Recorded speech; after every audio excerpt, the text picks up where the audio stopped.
जीव के वश में मृत्यु और जीवन दोनों होते हैं और जो उसे काम में लाना जानता है वो उसका फल भोगेगा। मेरे प्रियो मसीह में जय मसीह की।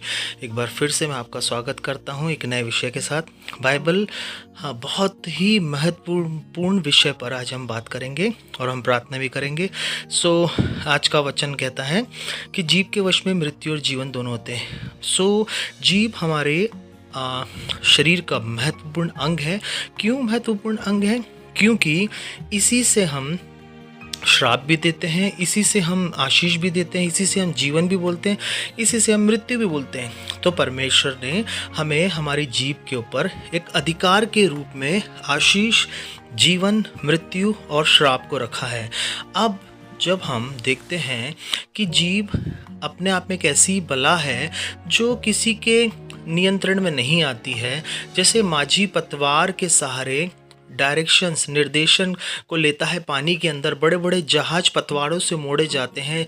जंगली जानवरों को और जंगल की आग को हालेलुया काबू पाया जा सकता है, लेकिन जीव को काबू पाए जाने के लिए बाइबल क्या कहती है? जिस प्रकार यिर्मयाह 1:9-10 में लिखा है कि परमेश्वर ने यिर्मयाह के मुंह को छुआ और अपने वचन को उसके मुंह में डाल दिया और कहा कि मैं तुझे अधिकार देता हूँ तेरी जीभ के ऊपर गिराने का, ढाने का, रोपने का, बनाने का, सब चीज़ का अधिकार। मेरे प्रियो, हमारे मुंह के अंदर आशीष है। एक मसीह जब हम देखते हैं कि उसके जीभ का कैसे इस्तेमाल करता है, पेंटिकॉस्टे के दिन और अदन की वाटिका के समय की अगर हम बात करें कि एक अच्छा फल के चखने के लिए हव्वा ने परमेश्वर की आज्ञा को तोड़ा, पाप किया और वह अदन वाटिका के बाहर आ गए। वहीं परमेश्वर यीशु मसीह की आज्ञा को मानकर 120 चेले पेंटिकॉस्टा के दिन ठहरे रहे। जीव के रूप में पवित्र आत्मा उनके ऊपर आग के समान उतरा, अन्य भाषा का वरदान मिला और जहां पतरस ने यीशु मसीह को उसी जबान से हालेलुया मुर्गे की 3 बांग देने तक हालेलुया कहा कि मैं तुझे नहीं जानता, वही ज़बान को लेके यीशु मसीह ने यूहन्ना उसके 20वें अध्याय में हम देखते हैं कि पतरस की ज़बान को 3 बार कहा, क्या तू मुझसे प्यार करता है? मेरी भेड़ों को चरा। क्या तू मुझसे प्यार करता है? मेरी मेमनों की रखवाली कर। क्या तू मुझसे प्यार करता है? मेरी भेड़ों की, मेमनों की देखभाल कर। और वो श्राप को यीशु मसीह ने उसके ऊपर से तोड़ दिया। अधिकतर हम क्रोध में, बाइबल साफ कहती है कि क्रोध भी हम इसी ज़बान से करते हैं, आशीष भी इसी ज़बान से देते हैं, श्राप भी इसी ज़बान से देते हैं जब हम बहुत क्रोधित होते हैं। इसलिए बाइबल कहती है कि अपने शरीर को प्रतिदिन परमेश्वर को भावता बलिदान करके चढ़ाना चाहिए। क्यों मेरे प्रियो? इसलिए चढ़ाना चाहिए क्योंकि हम अपने ज़बान का, अपने अंगों का, अपनी आँखों से हम क्या करते हैं? पाप। पूरे शरीर का जो सबसे महत्वपूर्ण जीभ के बाद जो अंग है वो आँख है। आँखों से हम कई बार पाप करते हैं, वैसी ज़बान से भी बोलकर आँखों से देखते हैं और हमारी ज़बान से गलत शब्द निकलने लगते हैं। जब हम कुछ गलत होता देखते हैं तो हम गलत बोलते हैं। जब हम मूर्खों की संगति में रहते हैं तो मूर्खता जैसी बातें करते हैं। जब बुद्धिमानों की संगति में रहते हैं और हम बुद्धिमान हैं तो हम बुद्धिमानों के समान बोलेंगे। इसलिए बाइबल साफ कहती है कि तू अगर बुद्धिमान की संगति करेगा तो बुद्धिमान हो जाएगा। और जीभ का एक ऐसी चीज़ है जिसको हमको उपयोग में करने के लिए, जैसे हम बहुत क्रोधित होते हैं तो अधिकतर माताएं अपने बच्चों को, पिता अपने घर वाले अपने बच्चों को श्राप देते, तू गधा है, तू कुत्ता है, तू, हम जानवरों के नाम का उपयोग करते हैं, तू शैतान है। जिससे हमारी लड़ाई है वो शैतान है, ना कि परमेश्वर।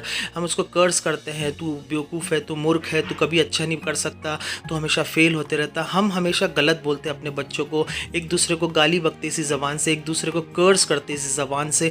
मेरे प्रियो, आज अगर आपको लगता है कि जो भी आपने अपने मुँह से गलत अंगीकार किया उसे आप परमेश्वर से कह, पवित्र आत्मा मेरे मुँह को अपने नियंत्रण में लीजिए, मुझे अनुग्रह दीजिए सही बोलने के लिए, ताकि मैं अपनी ज़बान का सही इस्तेमाल कर सकूं। मुझे ब्लड प्रेशर हो गया, मुझे शुगर हो गई, अब तो मैं बीमार हूं, मुझे बुखार लग रहा है, मेरी हड्डियों में दर्द रहता, कहीं ऐसा तो नहीं।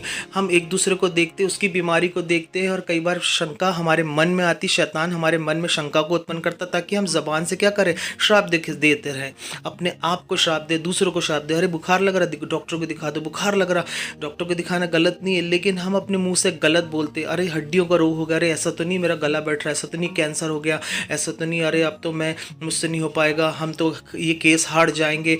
आप सब कुछ नेगेटिव परिस्थिति देख के, बाइबल कहती है, यशायाह की पुस्तक में लिखा है, परमेश्वर तुम्हारे मुंह के फलों का सृजनहार है। जैसा आप अपने मुंह से बोलोगे परमेश्वर वैसा बना देगा।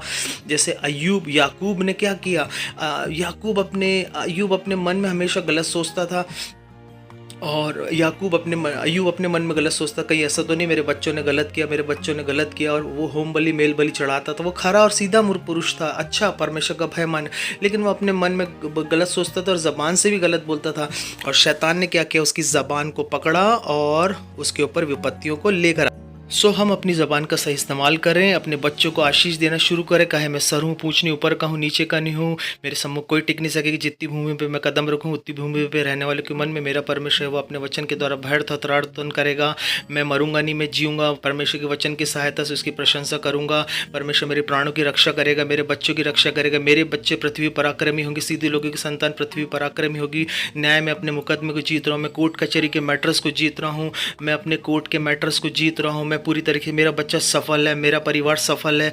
मैं एक सफल मसीह परिवार से आता हूँ। मैं यीशु मसीह में एक नई सृष्टि। अब मुझ पे दंड की आज्ञा नहीं है। बहन कहे जिनको बच्चे नहीं है कि वो मुझको आनंद करने वाले लड़कों की माँ बना रहा है। मेरा घर फलवंत हो रहा है।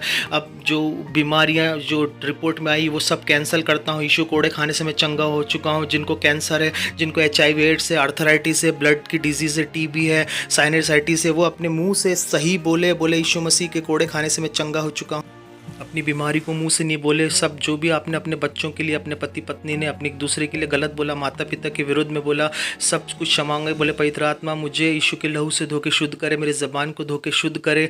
और परमेश्वर जो कुछ भी मैंने अपने गलत बोला, अपने लोगों के ऊपर, माता पिता के ऊपर, बच्चों ने जो गलत बोला एक दूसरे के ऊपर, गाली बकी, तू शैतान है, तू पागल है, प्रभु यीशु मसीह मुझे क्षमा करे, अपने लहू से धो के शुद्ध करे।